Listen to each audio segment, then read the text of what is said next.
சுவாமிஜி காஷ்மீரை மிகவும் ரசித்தார் என்றாலும் பல காரணங்களால் அவரால் அங்கே நீண்ட நாட்கள் தங்க இயலவில்லை. பஞ்சாபை பார்க்க வேண்டும் என்ற ஆவல் அவருக்கு இருந்ததாலும் அவர் அங்கிருந்து புறப்பட பணப்பிரச்சனை முக்கிய காரணமாயிற்று. அங்கே மன்னர் மூலம் சொற்பொழிவுகளுக்கு ஏற்பாடு செய்ய நினைத்தார் சுவாமிஜி. அதுவும் நடைபெறவில்லை. சேவையர் அளித்திருந்த பணம் வேகமாக கரைந்தது. எனவே அவர் காஷ்மீரை விட்டு புறப்பட்டார். அக்டோபர் 21ஆம் நாள் ஜம்முவை அடைந்தார் சுவாமிஜி. அங்கே ஓரிரு சொற்பொழிவுகளை நிகழ்த்தினார். கலந்துரையாடல்களில் கலந்து கொண்டார். அங்கிருந்த மின் நிலையத்திற்கும் சென்றார். நீரிலிருந்து மின்சாரம் எடுப்பதை அங்கே கண்டார். தொழில்நுட்ப முன்னேற்றத்தில் மிகுந்த அக்கறை கொண்டிருந்த அவரை அது மிகவும் கவர்ந்தது. மன்னரின் நூல் நிலையத்தையும் சென்று கண்டார். அடுத்து சுவாமிஜி சென்ற முக்கியமான இடம் பஞ்சாப். நவம்பர் 5ஆம் நாள் லாகூரை அடைந்தார்.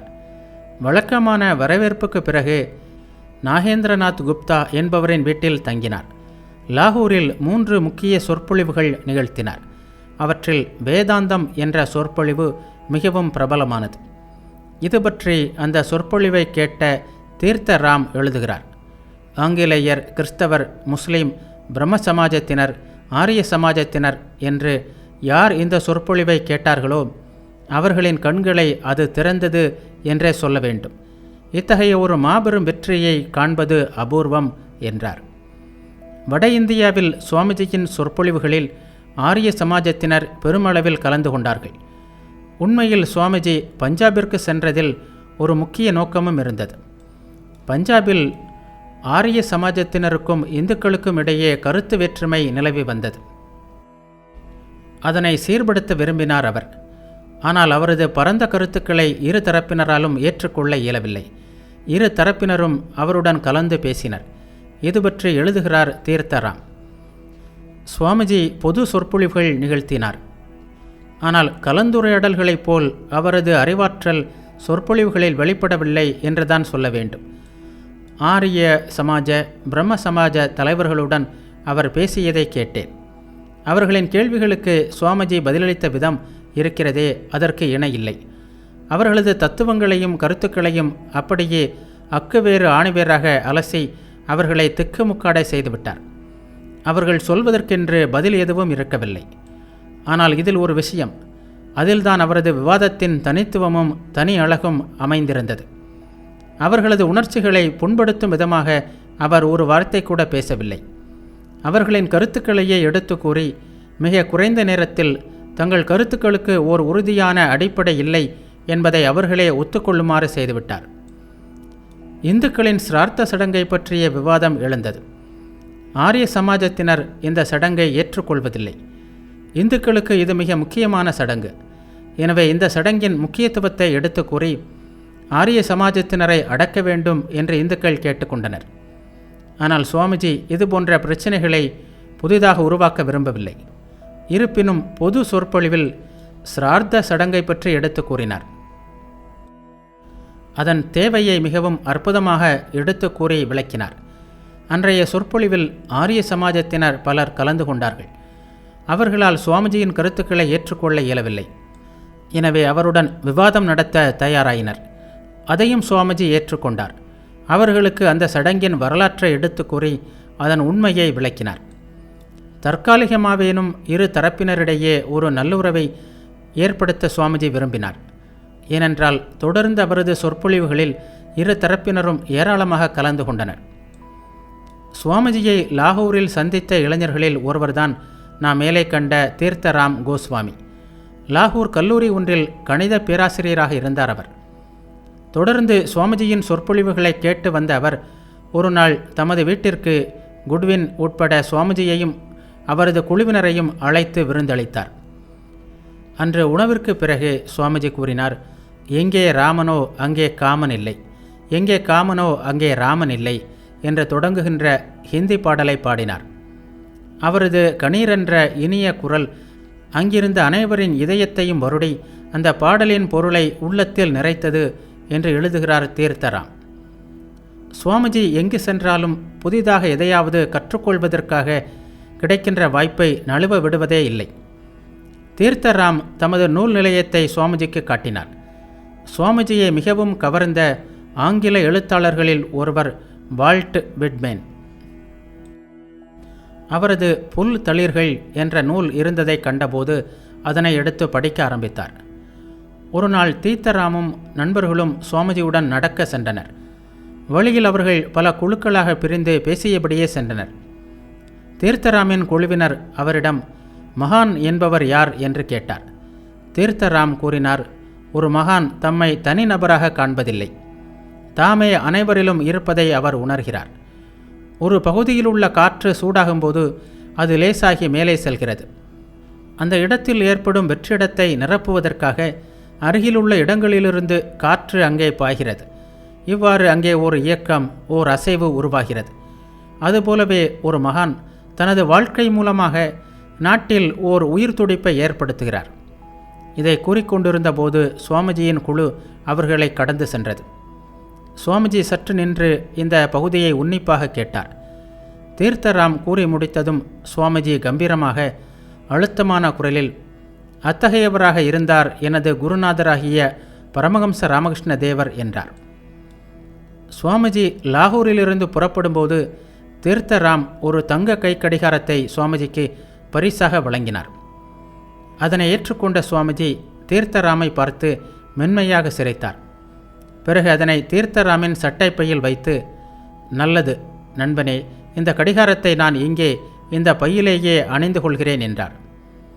அன்று நடந்து கொண்டிருந்த போது ஒரு மகான் அனைவரிலும் தாமே இருப்பதை காண்கிறார் என்று தாம் கூறியதை இப்போது சுவாமிஜி நிரூபிப்பது ஒருவேளை தீர்த்தராமின் மனதில் நிழலாடி இருக்கலாம்.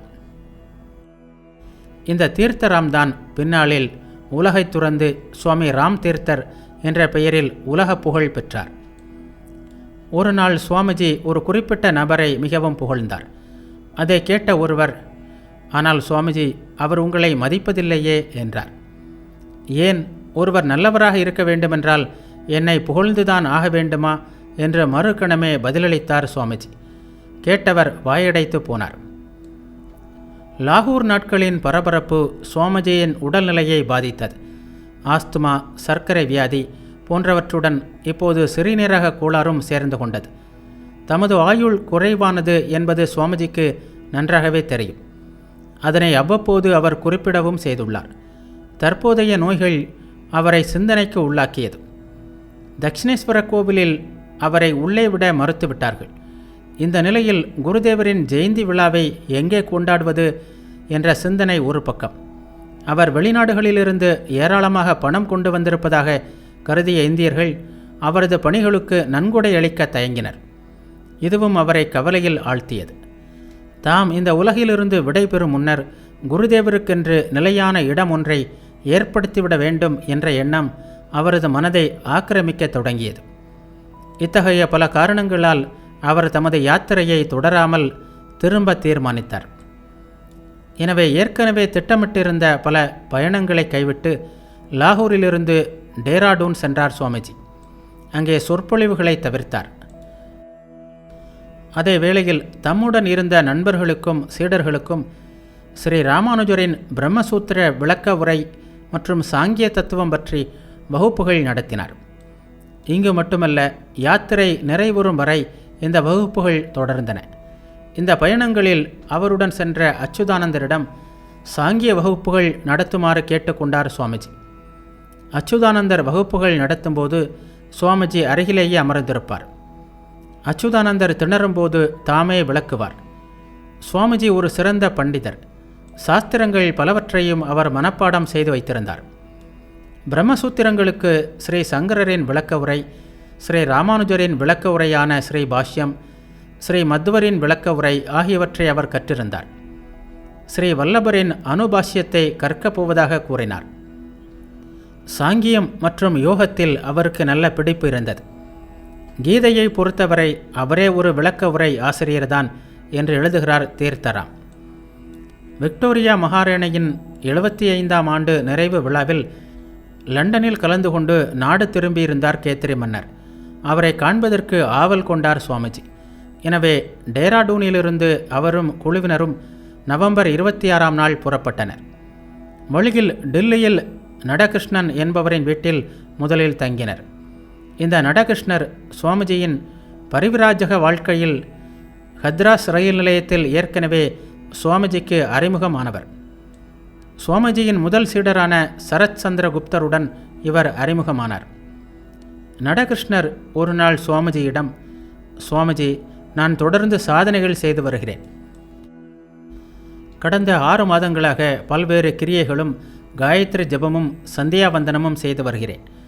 ஆனால் இதுவரை எந்த ஒளியும் எனக்கு கிடைக்கவில்லை என்றார்.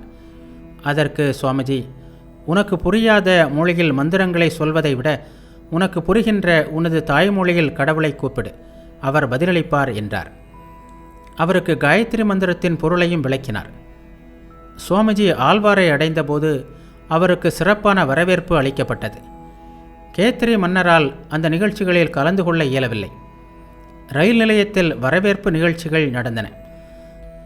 அன்று இதே இடங்களில் கையில் தம்பிடி காசு இல்லாத துறவியாக வந்தது சுவாமிஜியின் மனதில் நிழலாடியது.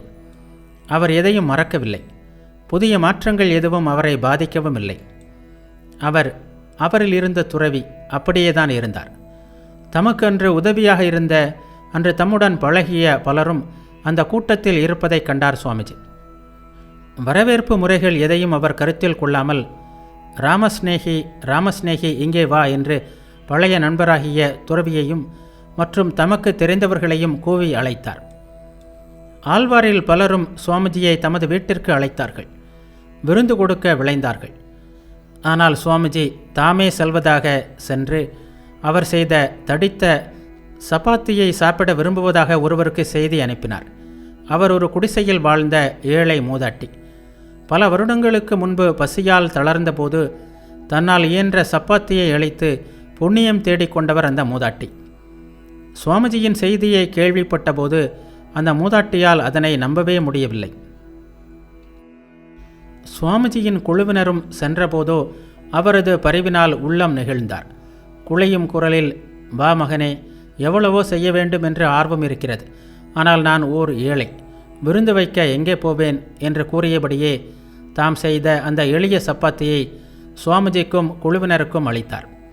அந்த எளிய உணவை மிகவும் ருசித்து சாப்பிட்டார் சுவாமிஜி. தம்முடன் வந்தவர்களிடம், பாருங்கள், எத்தனை பக்தி, என்ன தாய் உள்ளம்! தம் கையால் இந்த மூதாட்டி செய்து நமக்கு தந்துள்ள இந்த சப்பாத்தி சாத்விகமானது என்றார். பின்னர் அந்த வீட்டில் இருந்தவர்களிடம் மூதாட்டிக்கு தெரியாமல் சிறிது பணமும் கொடுத்துவிட்டு திரும்பினார் சுவாமிஜி.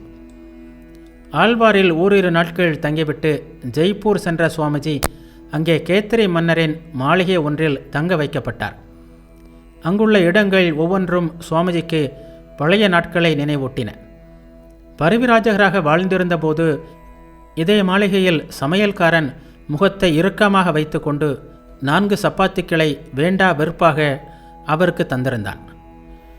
ஆனால் இன்று மன்னரின் கட்டிலில் படுக்கிறேன். எனக்கு சேவகம் செய்ய கைகொப்பியபடி ஏவலர்கள் காத்து நிற்கிறார்கள். என்ன வேறுபாடு?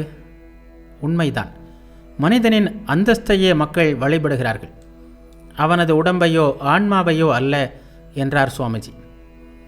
ஜெய்ப்பூரிலிருந்து சுமார் 90 மைல் பாலைவனத்தில் பயணம் செய்து கேத்திரியை அடைய வேண்டும். சிலர் குதிரையிலும், சிலர் ஒட்டகத்திலும், சிலர் பல்லக்கிலும் பயணம் செய்தனர். மனிதனோ மரம் செடிகளோ எதுவும் தென்படாத கண்ணுக்கு எட்டிய தூரம் வரை மணல் வெளி மட்டுமே தென்படுகின்ற பயணம் அது. சுவாமிஜி உடன் சென்றதால் வழிநெடுக கதைகளும் சம்பவங்களும் கூறி அனைவரையும் மகிழ செய்தார். வழியில் இருந்த சத்திரங்களில் சுவாமிஜியும் குழுவினரும் தங்கி இளைப்பாற ஏற்பாடு செய்திருந்தார் மன்னர். அங்கே சுவாமிஜி வேதாந்த வகுப்புகள் நடத்தினார். இந்த பயணத்தின் போது வழியில் ஓரிடத்தில் ஓர் ஆவியை கண்டதாகவும் சுவாமிஜி பின்னர் தெரிவித்தார். கேத்திரியிலிருந்து 12 மைல் முன்பாகவே மன்னரும் முன்ஷி ஜக்மோகன் லாலும் வந்து சுவாமிஜியை வரவேற்று அழைத்து சென்றனர். சம்பிரதாய வரவேற்புகள் அளிக்கப்பட்டன. மலை உச்சியின் மீது அமைந்திருந்த அழகிய மாளிகை ஒன்றில் தங்க வைக்கப்பட்டார் சுவாமிஜி. கேத்திரையிலும் ஓரிரு சொற்பொழிவுகள் ஆற்றினார் சுவாமிஜி.